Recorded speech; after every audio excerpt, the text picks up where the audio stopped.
Waouh, on a réussi à traduire un podcast d'environ 2 heures en quelques minutes. Il y a du savoir-faire. Ouais, sans les seuls moments passés. Bienvenue sur le podcast Yaniro.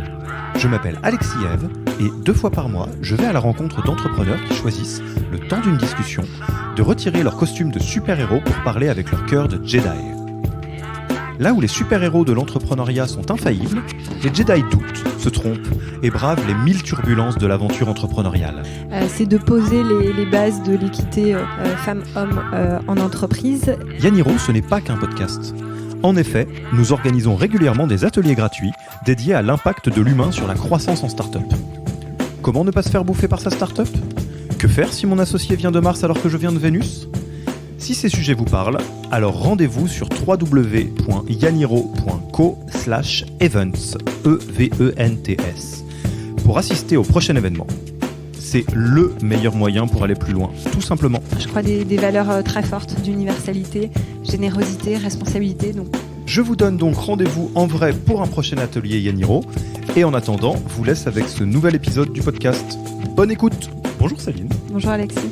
C'est un vrai plaisir de te recevoir, mais pas du tout, parce que tu me reçois, on est à domicile, c'est très joli. Merci.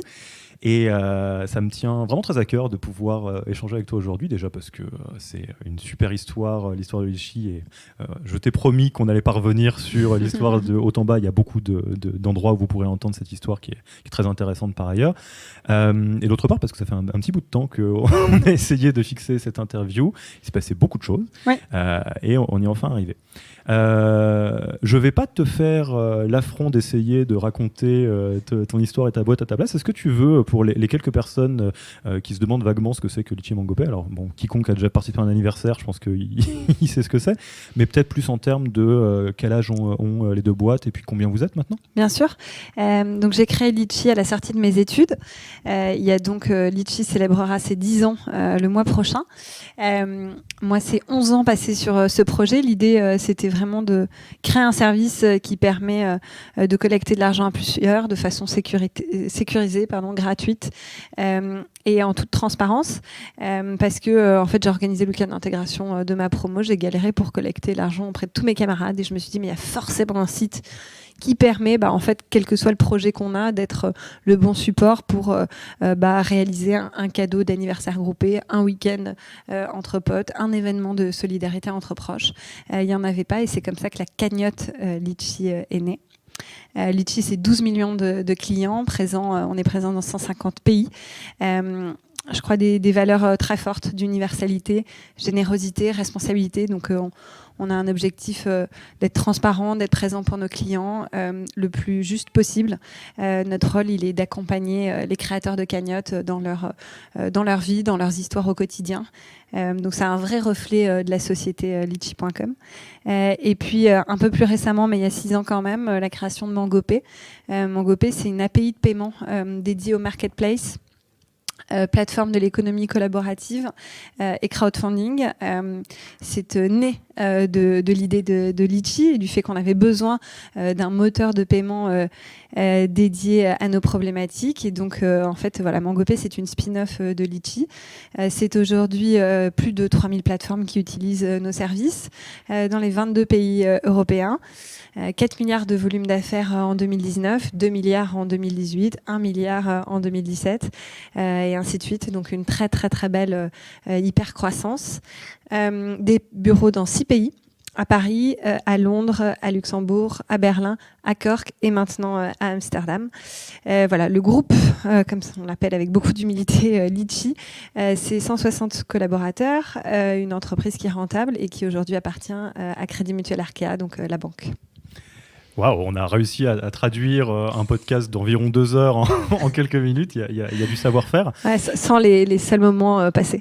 Ouais, là, c'est vraiment la belle histoire, presque le livre pour enfants à Litchi. Donc, Ce qui nous intéresse aujourd'hui, moi ce qui m'intéresse à titre personnel, comme tu le sais, on en parlait un tout petit peu avant de lancer l'interview, nous notre métier à Yaniro c'est globalement d'accompagner des startups qui se structurent, qui sont quasiment toutes en très belle croissance, et sur la dimension humaine ou people. Dit autrement, je ne doute absolument pas que la réussite de Litchi tient à énormément de planètes bien alignées, dont certaines planètes qu'il a fallu tirer à la force du poignet, hein, ça j'en doute pas une seule seconde. Voilà, un très bon marché, des très belles levées successives, des très bons partenaires. Et voilà, c'est pas notre métier, nous, de travailler là-dessus. Il y a plein de gens qui le font incroyablement mieux que nous, à commencer par un certain nombre d'entrepreneurs. Je pense au Galion Project dont tu fais partie, par lequel on s'est rencontrés, on les salue. Ouais. Et nous, ce qui nous intéresse, qui est un peu moins facile à attraper, c'est la dimension humaine, la dimension people. Parce que à la fin du fin, dans une boîte dans laquelle il y a quelques dizaines, voire quelques centaines de personnes, il y a des fondateurs, des fondatrices, des actionnaires qui sont derrière, des mentors, tout un petit côté écosystème et des super équipes en règle générale. Et si ça te va, alors avec un cadre qui sera volontairement flottant pour qu'on puisse aller creuser dans tous les sens, moi ça m'intéresse de revenir sur, selon toi, quel rôle a joué la dimension humaine, y compris dans les mauvais moments, pour amener finalement à cette très jolie histoire que tu nous as résumée. Ouais, avec plaisir, d'autant que je crois que c'est le facteur clé le plus structurant et le plus important. Ça l'était dans le passé, mais ça l'est toujours aussi de façon fondamentale dans le présent, et d'autant plus important que j'ai démarré seule et assez inexpérimentée. Alors, du coup, ça m'intéresse quand tu dis c'est clé, c'est hyper important. C'est quoi qui te vient en premier, spontanément ? C'est quoi le bout de fil que tu aimerais me proposer, que je vais pouvoir tirer Alors, c'était un copain entrepreneur canadien où je lui avais dit mais comment tu fais pour bien recruter ? Et il m'avait dit une chose très simple, il m'avait dit embauche les gens pour leur comportement et pas pour leurs compétences, parce que leurs compétences, elles peuvent grandir, évoluer, leur comportement, il changera jamais. Donc un con restera toujours un con. Et en fait, il avait mis des mots sur, je pense, quelque chose que j'avais en moi, mais que je ne savais pas bien exprimer. Et c'est vrai que je pense que je me suis entourée de gens dont le comportement, les valeurs, l'état d'esprit, la volonté étaient similaire à la mienne, plutôt que des gens qui étaient experts dans leur domaine de compétences. Donc on a fait le choix, et on fait toujours le choix, je crois, du comportement plutôt que des compétences. Et ça s'est passé comment dans l'historique ? Est-ce que c'est quelque chose, comme tu disais, que tu as toujours fait un peu au gut feeling, et ton ami entrepreneur a réussi à mettre des mots dessus, de dire ah oui, mais en fait c'est ça, je recrute les gens sur le comportement, ou est-ce qu'il y a eu un petit peu d'essai-erreur où au début tu as recruté X personnes et finalement tu dis attends, il y a un truc qui cloche et j'arrive pas à le mettre ? Alors pas du tout. Moi, j'ai recruté des gens qui me ressemblaient et avec qui j'avais envie de travailler. La première CDI de l'entreprise, c'est Laure Némé, qui était CTO de Litchi et aujourd'hui CTO de Mangopé, qui fêtera ses 10 ans d'ancienneté en février prochain. Donc, c'est le premier CDI de Litchi. Laure, je l'ai recruté... donc c'est une connaissance commune qui nous a mis en contact. Il y avait déjà, je pense, un point assez intéressant, c'est que la première version de Litchi, je l'avais fait développer par un prestataire et ça avait été développé en .NET parce que c'était des technos qui correspondaient bien aux technos financières. Et Laure, quand je lui ai fait passer des entretiens de recrutement, le premier truc qu'elle m'a dit, c'est moi je connais rien au .NET. Alors je viens du monde Java qui est un monde assez similaire, mais en tout cas je ne connais pas le .NET. Et je me souviens qu'il y avait pas mal de gens qui m'avaient dit oh là là, mais tu peux pas embaucher quelqu'un qui n'a pas qui ne connaît pas le langage de programmation sur lequel est développé ton service, c'est juste de la folie, surtout dans une équipe extrêmement restreinte, puisque c'était premier CDI, premier profil tech embauché, ainsi de suite. Et moi, je me suis dit, franchement, je trouve la femme super, ça fit bien. J'ai envie de bosser avec elle, je la trouve intelligente, adaptable, structurée, en même temps avec une âme entrepreneuriale. Donc tant pis pour le .NET, elle l'apprendra sur le tas. Je lui ai demandé si ça te dérange, elle m'avait dit non, pas du tout, ça me va bien, au contraire. Et donc je m'étais dit super, en fait c'est quelqu'un qui a envie d'apprendre, qui n'a pas peur des limites qu'on pourrait lui poser. Et finalement ça a été une pierre fondatrice, je pense, dans notre état d'esprit, dans l'ADN de l'entreprise. Même comme dirait Laure, dans la culture de l'entreprise. Et voilà, les choses étaient lancées. Et puis en fait, de recruter une femme m'a aussi permis, donc un profil tech, nous a permis plutôt de recruter aussi beaucoup de femmes. 45% de femmes au sein des équipes de Litchi et Mangopé et 26% de femmes au sein des équipes R&D, ce qui est monstrueux puisque la moyenne de l'écosystème c'est plutôt 2, 3, 4%. Donc on est 5 fois supérieur, mais parce qu'en fait les femmes attirent les femmes. L'inverse étant vrai aussi. S'il y a que des mecs... l'inverse est très vrai aussi. Et après, c'est très difficile de changer. Et pourtant, on sait, et enfin, en tout cas, nous, on a cette conviction que la mixité et la diversité, elles sont une richesse pour l'entreprise, elles sont une richesse pour les collaborateurs, d'innovation, d'échange, d'écoute, d'apprentissage, etc. On mettra dans les notes du podcast le Gender Agreement du Galion auquel tu as participé, parce que c'est, je tiens à dire, je suis très très fier de me dire que mon pays prend les choses dans ce sens-là, sur la diversité. Ouais, l'idée du Gender Agreement, donc un document qui est produit par le Galion et qui est disponible en ligne gratuitement, c'est de poser les bases de l'équité femmes-hommes en entreprise et surtout dans l'univers de la tech. Et ce qui est intéressant, c'est que chaque entreprise qui est membre du Galion, chaque entrepreneur, il s'engage à respecter le Gender Agreement dans son entreprise. Donc je crois que c'est aussi pour les gens qui veulent rejoindre une start-up un argument fort de se dire tiens, est-ce que telle boîte elle respecte ou elle a signé le Gender Agreement.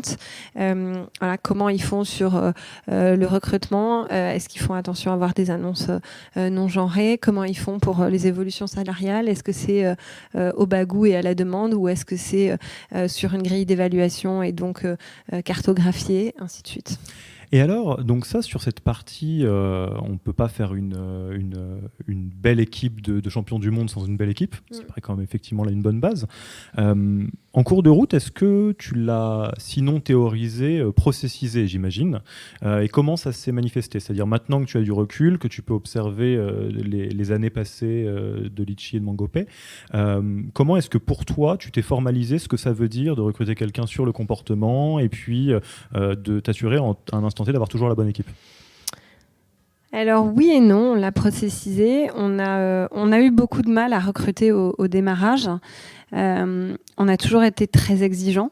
Alors prenons la fonction tech parce que c'est un secteur où on recrute beaucoup et où on a mis en place un certain nombre d'organisations.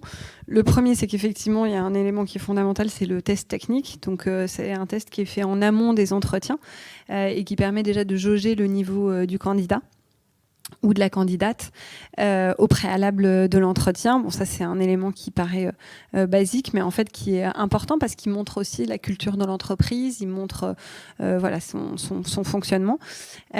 Ensuite, il y a un entretien technique de visu et qui est plutôt une discussion. Et donc ça, c'est important aussi parce que notre objectif, et encore une fois, il n'est pas de dire si tu n'as pas les compétences, tu ne rentres pas. Il est plutôt de dire quelle est ta façon de penser, quel est ton état d'esprit, comment tu construis ta réflexion. Et donc ça, je crois que c'est assez riche d'enseignement et il est arrivé à plusieurs reprises qu'on recrute des gens qui n'avaient pas le meilleur niveau technique de ceux dont on sélectionnait à ce moment-là les profils, mais qui avaient la meilleure ouverture d'esprit, réflexion, façon d'analyser un problème, appréhension du sujet, de dire par exemple j'ai pas toutes les réponses, mais voilà pourquoi je pense que j'ai pas toutes les réponses et ainsi de suite. Donc c'est l'état d'esprit, encore une fois.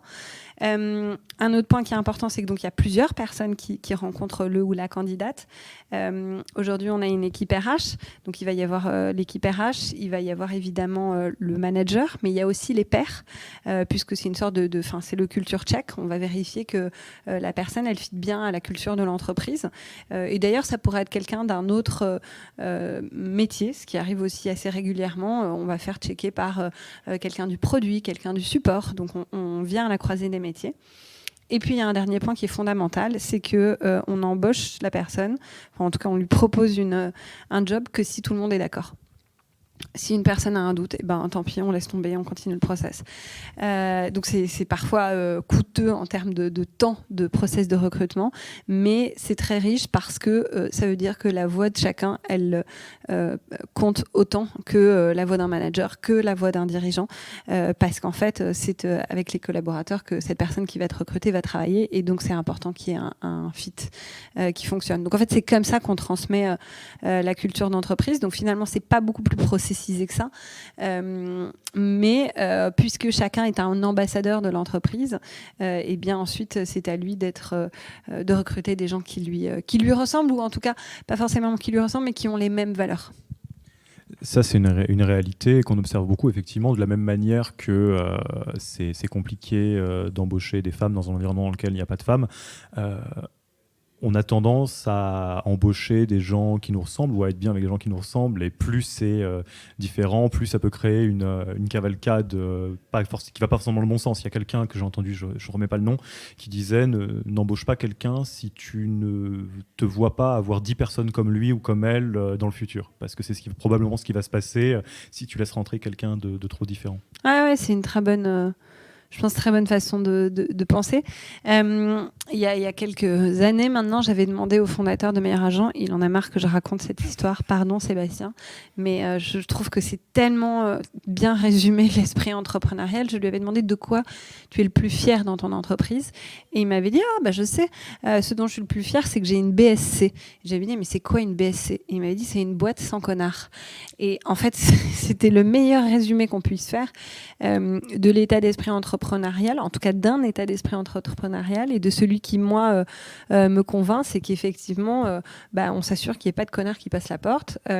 Et donc, c'est aussi pour ça qu'on est assez exigeant sur la période d'essai. Encore une fois, parce qu'on sait qu'une personne, ça peut être un rayon de soleil, ou ça peut être très nuisible au sein de l'entreprise. Donc, on n'hésite pas à être exigeant. Ouais. Et alors, sur la partie la bonne équipe, nous, ce qu'on observe notamment, alors là pour le coup, c'est très start-up, c'est un petit côté la bonne équipe au bon moment. Parce que le Litchi d'il y a quelques années, quand vous étiez 10, c'est pas du tout le même que maintenant. Alors, il y a une culture, il y a un ADN, il y a une histoire commune, il y a de la continuité.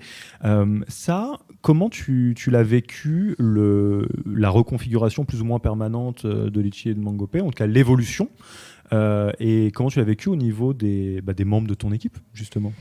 Alors moi je suis pas trop d'accord avec ça, c'est marrant parce que c'est un sujet dont on a beaucoup débattu au sein du Galion. J'ai fait un petit Galion break là récemment, et donc c'était un sujet qui était très abordé sur il y a des personnes du début, il y a des personnes de l'hypercroissance, il y a des personnes de l'industrialisation, etc. Moi je crois qu'il y a surtout des personnes smart. Et toi tu l'as pas vécu comme ça, s'est pas passé comme ça en tout cas pas du tout vécu comme ça, puisque il y a beaucoup d'ancienneté au sein de Litchi et Mangopé. Je disais Laure qui est le premier CDI de la boîte, Mathieu qui est directeur produit de Mangopé, pareil, il fêtera ses 10 ans en février. Le COMEX de Litchi et le COMEX de Mangopé, ils sont constitués de gens qui ont beaucoup d'ancienneté. Le CTO de Litchi, Jordan, je pense qu'il a 9 ans d'ancienneté. Voilà, donc en fait, moi j'ai pris des gens qui avaient envie d'évoluer avec la boîte et à qui on a donné les moyens aussi d'évoluer avec la boîte. Il faut arrêter de mettre les gens dans des cases et arrêter de penser que quelqu'un qui est là pour le démarrage, il n'a pas les skills ou la capacité intellectuelle à évoluer. Moi, je trouve que c'est très méprisant de penser ça. Mais voilà, c'est mon avis en tout cas. Et je pense que si on arrive à aligner la personne, la motiver, que les valeurs sont les bonnes et qu'on lui donne le moyen de se former, les gens ils sont capables de grandir autant que l'entreprise peut grandir. Et alors donc, dans l'histoire de tes boîtes, ça s'est passé donc essentiellement par un espace, ce que j'entends en tout cas, par un espace qui était ouvert et par de la formation, enfin permettre aux différentes personnes de grandir. Comment ça s'est passé concrètement? Vous avez de la formation qui est, c'est un axe majeur chez vous. Ça m'intéresse de savoir. J'aimerais qu'il le soit encore plus, mais en tout cas, l'état d'esprit de la formation est quelque chose qui est très ancré, je pense. À chaque entretien biannuel, le collaborateur a la possibilité de formuler un souhait de formation. Donc il faut évidemment que ce soit un souhait un petit peu motivé, c'est-à-dire qu'on n'est pas là pour faire une checklist, mais plutôt d'expliquer pourquoi il a un souhait de formation. Alors on a fait des formations de tout type, en anglais, en français, des formations tech, des formations managériales, des formations d'experts. Et ça, je crois que c'est important. Je pense là, par exemple, à Tony, qui a rejoint l'équipe du service client Litchi, qui y a passé quelques années, puis qui a émis le souhait de vouloir évoluer dans des métiers un peu plus techniques, des métiers plus liés aux produits. Et donc, on lui a proposé de rejoindre l'équipe QA. Donc, c'est l'équipe qui s'occupe de la qualité, du recettage du service. Et donc, on lui a financé une formation, quelque chose qu'il a pris très à cœur. Et j'étais très ravie d'ailleurs de savoir qu'il avait réussi sa formation, puisqu'il y avait peu d'élèves dans son groupe extérieur à Litchi, mais qui avait réussi à finaliser cette formation-là. Et donc voilà, et en fait, moi je trouve que ça c'est le meilleur pacte que l'entreprise elle puisse proposer. On a quelqu'un qui est motivé, qui connaît l'entreprise par cœur, qui l'a fait à des postes différents, qui connaît les problématiques des clients, qui est fidèle à l'entreprise. Et lui, il me disait systématiquement, mais moi, je suis le premier ambassadeur de Litchi. J'ai envie de m'inscrire dans du long terme, mais j'ai envie de faire évoluer mes compétences, j'ai envie d'apprendre d'autres métiers. Et donc, pour moi, c'est la plus belle des façons de le faire. Alors, c'est évidemment pas toujours possible. Et puis, en fait, il faut... je pense que la façon dont il faut aborder le sujet, c'est de dire, voilà, je recrute un collaborateur, il est là pour une mission qui est définie. Ça, c'est vraiment important de faire cet effort-là. Dans un temps qui est donné. De façon générale, moi je trouve qu'il y a un cycle de 2 à 3 ans sur les missions qu'on se donne et par rapport à l'évolution de l'entreprise, etc. De se donner des points de rendez-vous réguliers pour que le manager il puisse accompagner, savoir si les choses, ce pourquoi on a recruté cette personne-là, les choses sont en train de se mettre en place et ainsi de suite. Et puis une fois que cette mission elle est terminée, je crois qu'il y a 2 possibilités. Soit le collaborateur quitte l'entreprise et dans ces cas-là, c'est une expérience qui s'est bien passée pour l'entreprise et pour le collaborateur, et c'est sain aussi qu'il y ait des gens qui partent et des gens qui y rentrent. Soit l'autre option, c'est qu'on arrive à trouver une nouvelle mission qui peut être un prolongement du métier, qui peut être un autre métier, qui peut être une évolution technique, une évolution managériale. Mais je pense que ça, c'est la bonne façon de définir le cadre et les échanges entre un collaborateur et l'entreprise et vice-versa. Alors j'aime beaucoup ton approche parce que en fait, tu as raison de le prendre par un autre angle. Alors déjà parce que toi tu l'as pas vécu comme ça, donc il n'y a pas de raison de te ranger dans un autre monde. Mais c'est vrai que c'est intéressant de considérer qu'en réalité ce qui se passe, c'est que oui, la boîte change. Évidemment qu'une boîte de type startup se reconfigure non-stop et qu'une boîte en phase de lancer et en phase de scale, c'est pas la même chose. Mais ce que je trouve intéressant, c'est que on trouve ça tout à fait naturel que les fondateurs avancent avec la boîte. Exactement. Mais pas forcément les collaborateurs. On se dit, tiens, non, le CTO du début, c'est pas le CTO de la fin. Et j'aime bien, alors moi je paraphrase un petit peu ce que tu dis, mais la logique de dire, avant de dire qu'il faut quelqu'un d'autre, laisser peut-être la possibilité à celles et ceux qui font partie du bateau de voir s'ils ont envie et s'ils peuvent. Ouais. Et après, s'ils veulent pas ou s'ils peuvent pas, c'est un autre sujet. Mais... Ouais, de leur donner les moyens, parce que dire que quelqu'un est capé, ça veut dire quoi? Qu'il y a un niveau d'intelligence limitée. Moi, c'est toujours un truc qui m'a choquée, mais au contraire, je pense que plus on fait confiance aux gens, et puis ils sont dignes de cette confiance, et ils ont envie d'apprendre. Et voilà, il faut... Alors, parfois, c'est pas possible pour 1 milliard de raisons. Hein. Encore une fois, je dis pas qu'on a la situation parfaite, mais en tout cas, je pense qu'il faut responsabiliser, donner les moyens d'eux, accompagner, et la formation est un super levier. On a fait aussi pas mal de coaching individuel, parce que c'est vrai que le métier de start-up, dans cet univers-là, il est difficile dans le sens où on a vraiment tout le temps la tête dans le guidon. Enfin, franchement, c'est dur. Hein. Et parfois, on finit par se dire « Oh là là, mais c'est infini, j'ai toujours plus de boulot, c'est jamais parfait, il y a toujours tel truc qui coince. » Oui, mais en fait, l'essentiel, c'est de voir quelle direction on a prise, comment les projets ont évolué, comment la culture de l'entreprise elle a évolué. Est-ce qu'on est plus agile? Est-ce qu'on est plus... Je crois que c'est ça qui est important. Et donc, la formation, ça permet aussi de prendre du recul, le coaching aussi, ça permet de... et puis... en fin de compte, si on n'investit pas dans ses collaborateurs, dans quoi faut-il investir ? C'est le meilleur asset et le plus bel asset qu'on a en tant qu'entreprise. Donc ça, voilà, tous les efforts, ils devraient être adressés à ses collaborateurs. Alors, on a beaucoup parlé des collaboratrices, des collaborateurs, et alors maintenant, quid des capitaines ou de la capitaine du bateau ? Côté capital humain, people, on appelle ça comme on veut, il n'y a pas de vocabulaire très adapté. Toi, à ton niveau, qu'est-ce que tu penses qu'il y a, et au cercle proche, au COMEX, je n'ai pas le vocabulaire précis, mais qu'est-ce qui a le plus joué pour vous permettre de d'écrire la belle histoire qui est celle de Litchi et de Mangopé ?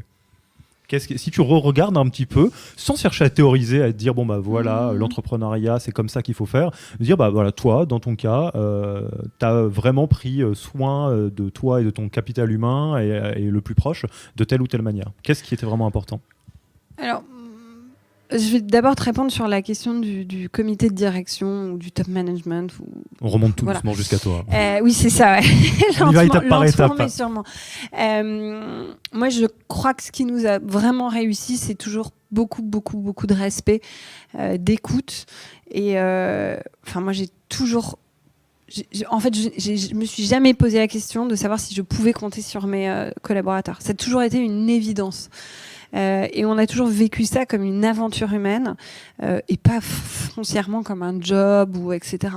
Je crois que ça c'est important parce qu'en fait ça a créé des liens entre nous qui sont assez inaliénables et qui sont très forts et qui fait que on s'est jamais engueulé, il n'y a pas de c'est le chef qui dit que voilà. Moi il m'est arrivé à plusieurs reprises quand j'étais opérationnelle de prendre des décisions qui n'auraient pas été celles que j'aurais prises moi toute seule, mais qui étaient celles du top management, celles de voilà.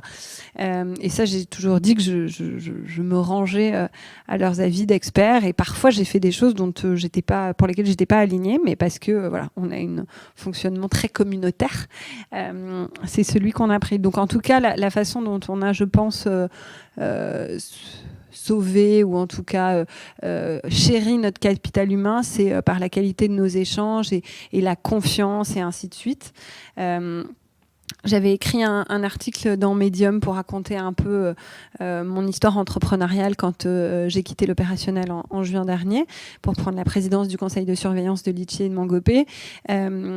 Et donc le titre de l'article c'est au pire on se sera bien marré et je crois que ça résume très bien notre état d'esprit et c'est ce que je disais toujours, c'est écoutez les gars, au pire on se sera bien marré et ça on a toujours fait les choses dans cet état d'esprit là et oui des merdes on en a bouffé et je pense que ça continuera toujours puisque c'est l'histoire de la vie d'entreprise mais voilà, on s'est toujours soutenu, il y a toujours eu quelque chose de très humain ce qui fait que ça a aussi créé des relations très fortes d'amitié, de respect, donc voilà. Donc je pense que c'est ça qui a fait que on ne s'est pas brûlé, on n'a pas brûlé des collaborateurs et on n'a pas voilà, les gens sont là et encore là et très engagés et prêts à apprendre. Et après il y en a d'autres qui sont partis et voilà, c'est aussi le sens de la vie. Et alors c'est quoi votre recette ? Alors j'imagine pas du tout préparée, mais dans les faits.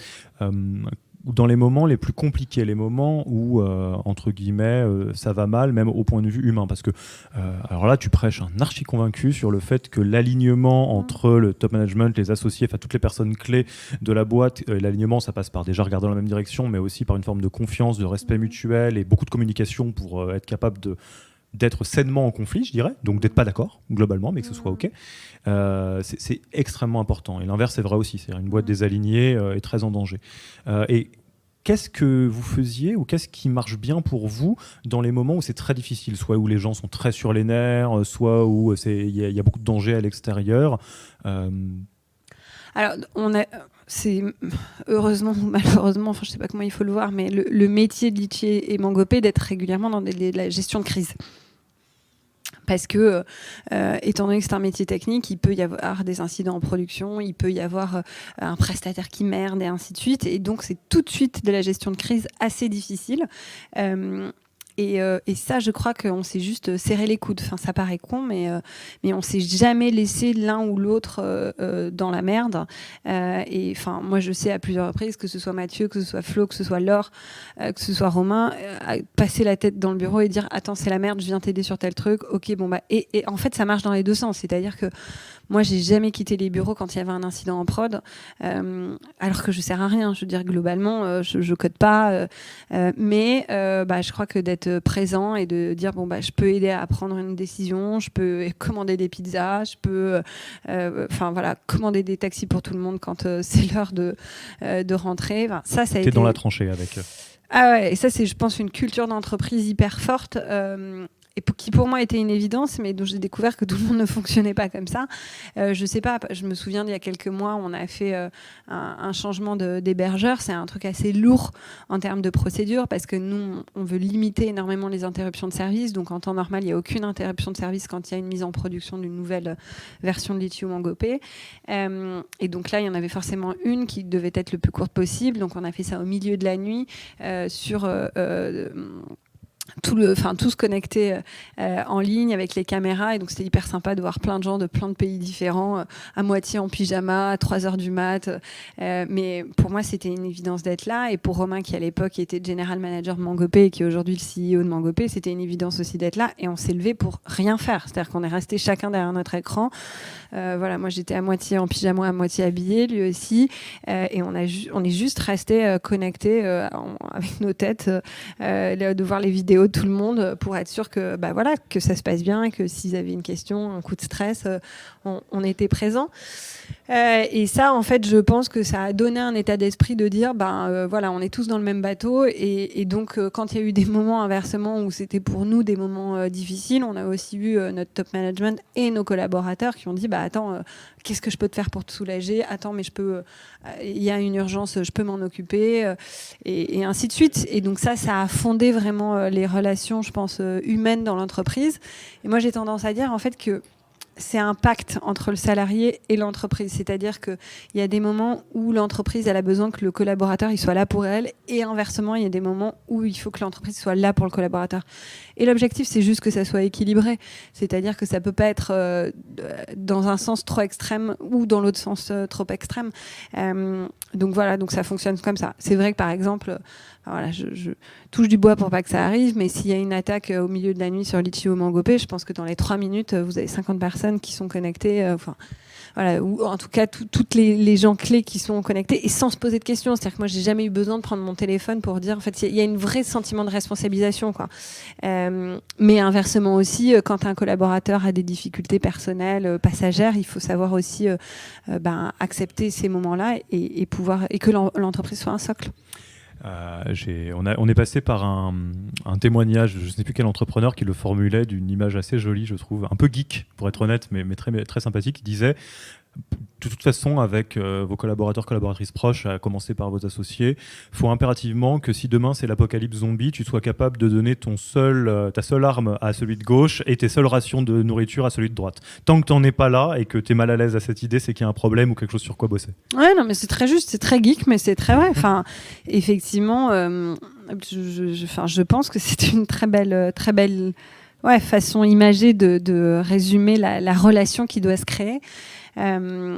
Et franchement, il y a des moments où on a tellement sorti les rames et des volumes d'horaires de travail conséquents, et voilà. Mais c'était fait intelligemment, dans le respect, et toujours de façon très très humaine. Enfin, j'avais raconté notamment dans ce fameux médium que quand il y a eu un fort moment d'actualité pour Litchi en début d'année, avec ce qu'on peut appeler la crise des gilets jaunes. Moi, j'étais déjà très très enceinte de 8 mois, et donc je prenais des bains d'eau glacée à minuit parce que j'avais des contractions, et tout ça au téléphone avec 5 personnes dans la boîte. Enfin, donc on vit des moments de vie assez exceptionnels, et en même temps, je crois que c'est ça.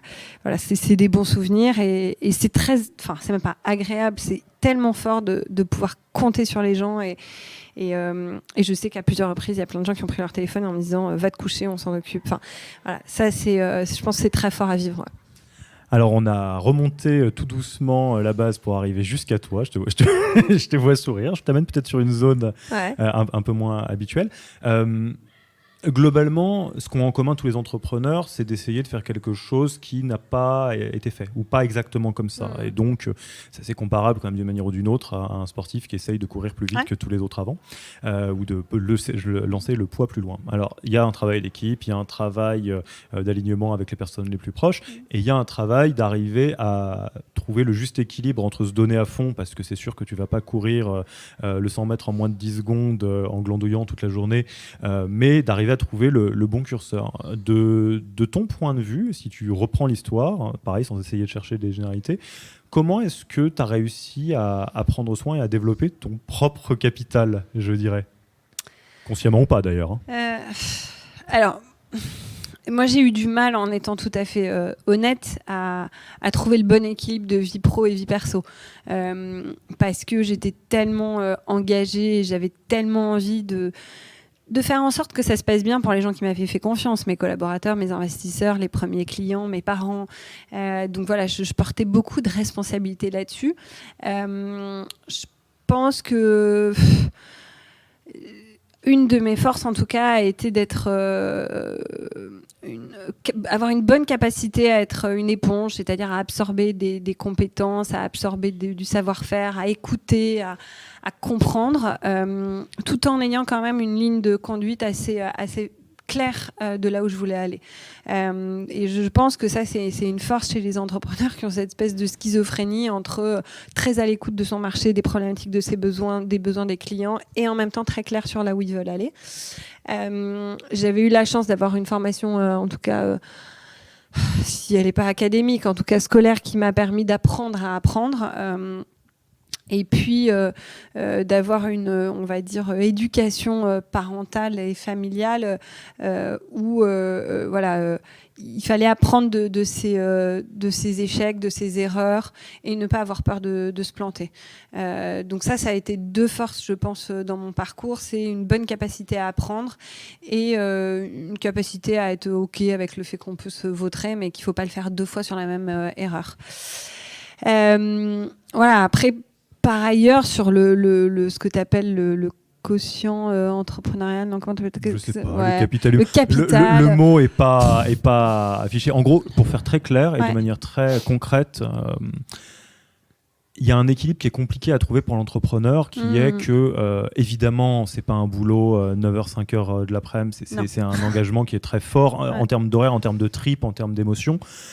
Mais il y a aussi une réalité qui est qu'un entrepreneur qui est fatigué, qui fait un burn-out, ou bien qui arrive au point où il est dégoûté par sa boîte tellement il a donné, ça met un sacré coup au bateau. Non, c'est sûr. Alors, moi, je m'étais fixé quelques lignes de conduite que j'ai appliquées au bout de 2-3 ans, notamment le fait de ne jamais travailler le samedi. Parce que voilà, je travaillais toujours du lundi au vendredi, logiquement, et le dimanche, j'aimais bien descendre mes mails, préparer la semaine, réfléchir à mon agenda, ainsi de suite. Mais au moins avoir une journée où on coupe complètement. Moi, je fais toujours beaucoup de yoga, pas mal de méditation, donc du sport qui permet de sortir la tête de l'eau. J'ai mon camarade Maxime, le fondateur d'Everroad, qui l'autre jour m'a dit cette phrase marrante. Il m'a dit: oh là là, moi, dès que j'ai un truc qui me fait chier, je cours faire une séance de sport. Et je trouve que c'est une bonne façon d'adresser le problème, et que moi, j'ai souvent aussi réglé comme ça, soit en courant, soit voilà. Donc du sport, se fixer une ligne de conduite sur les horaires. J'ai viré toutes les notifications de mon téléphone, toutes les notifications de Slack, sauf les incidents en production. Vraiment essayer de se dépolluer le plus possible. Prendre des vacances. Moi, j'ai toujours pris des vacances, et ça, c'est un truc auquel voyager, j'ai toujours été très attachée. Et j'ai toujours dit d'ailleurs que le meilleur moment où on bossait, c'était en vacances, parce qu'en fait, en vacances, comme on ne bosse pas, tout d'un coup, il y a un truc au fond de toi, tu sais, comme les enfants qui ont besoin de dormir pour engranger leur journée, rêver, et ainsi de suite. Et ben nous, les entrepreneurs, on a besoin de vacances pour tout d'un coup régler un problème. Et t'as un truc qui te vient à l'esprit, genre: ah tiens, mais ça, si je le gérais comme ça, ah tiens, mais ça, il faut que je fasse parler telle personne à telle personne. C'est pas le nez dans le guidon que c'est possible. Exactement. Donc voilà. Après, très honnêtement, j'ai encore besoin d'apprentissage pour trouver le juste milieu. Aujourd'hui, je consacre beaucoup de temps à Sista, qui est un collectif que j'ai cofondé, dont l'objet est d'essayer de réduire les inégalités auxquelles font face les femmes quand elles financent leur entreprise. Je peux bosser de 8h à minuit sur Sista si l'envie me le prend. Donc j'ai encore je suis pas encore tout à fait capable de gérer bien l'équilibre vie pro vie perso, mais en tout cas le faire de façon saine, je pense que c'est important, et se garder des moments de vie perso, des moments de sport, des moments de famille, parce que c'est ce qui est de plus important quand même. Est-ce que tu as un indicateur ou un petit tips de toi à toi où tu te dis là je déconne, là je dépasse un tout petit peu la limite. Alors tu me parlais, est-ce qu'il y a des limites qui sont claires? Tu dis le samedi je travaille pas, donc bon après s'il y a un incident j'imagine que c'est un autre sujet. Mais en tout cas tu as des règles, tu dis bon je vais essayer de faire du sport régulièrement. Est-ce que tu te dis, je sais pas par exemple, si ça fait 2 semaines d'affilée où je fais 0 sport, il y a un truc que je dois changer là? Ah non mais ça c'est sûr que j'essaye au maximum d'avoir cette culture-là du sport, de couper et ainsi de suite. Après, moi, je sais qu'une de mes difficultés qui est en même temps de mes forces, c'est que je peux ne pas beaucoup dormir, je peux travailler des gros volumes d'horaires. En fait, ma ténacité, elle est née d'une certaine pugnacité et d'envie d'y arriver. Et donc, en ça, et d'ailleurs, je pense que c'est une qualité chez les entrepreneurs. Moi, j'ai une haute tolérance à la souffrance, c'est-à-dire que je suis prête à serrer les dents longtemps et fort.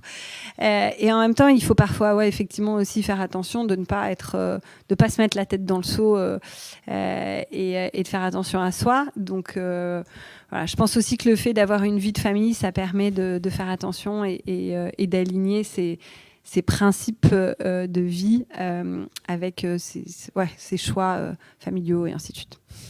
Céline, je te remercie beaucoup. On va arriver à la fin de cette discussion. Je pense que ça va résonner auprès de pas mal d'entrepreneurs qui justement se posent des questions sur ces sujets-là. Alors, et encore une fois, je pense que ça a vraiment été entre les lignes de tous ces échanges.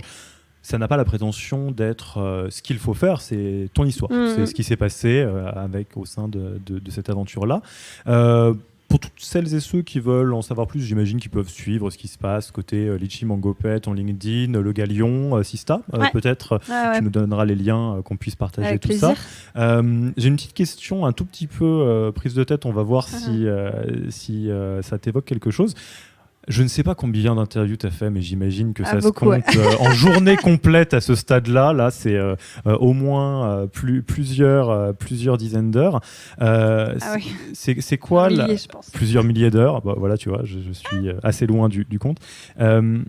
Est-ce qu'il y a un sujet, une question, quelque chose qu'on ne te pose pas du tout comme question, un angle sur lequel on vient jamais te chercher, sur lequel tu te dis, alors on va certainement pas le faire là, mais tu te dis tiens on m'en parle jamais et moi j'aimerais bien parler de ça.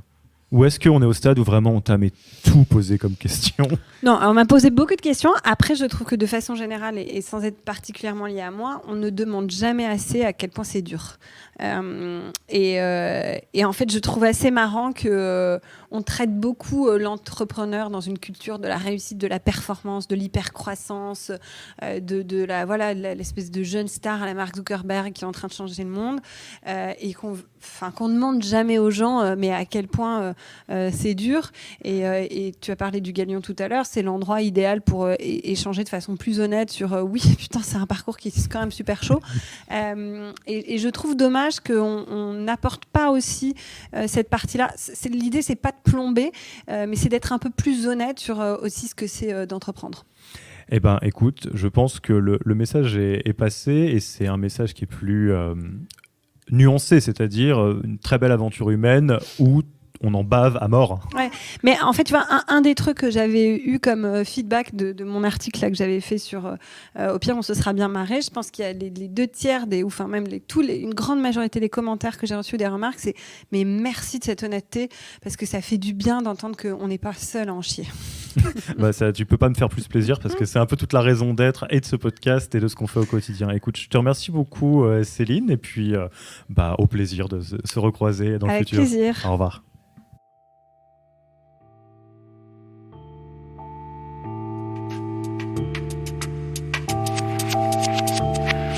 Merci d'avoir écouté cet épisode. Si ça vous a plu et que vous ne voulez rater aucun nouvel épisode, le plus simple est de vous inscrire sur la newsletter Yaniro sur www.yaniro.co. Pour aller plus loin, rendez-vous lors d'un de nos ateliers gratuits pour commencer à avancer sur vos propres turbulences. Je sais, ça fait peur, mais c'est comme ça qu'on avance. On vous attend avec impatience sur www.yaniro.co/events, EVENTS, et à dans 2 semaines pour le prochain épisode.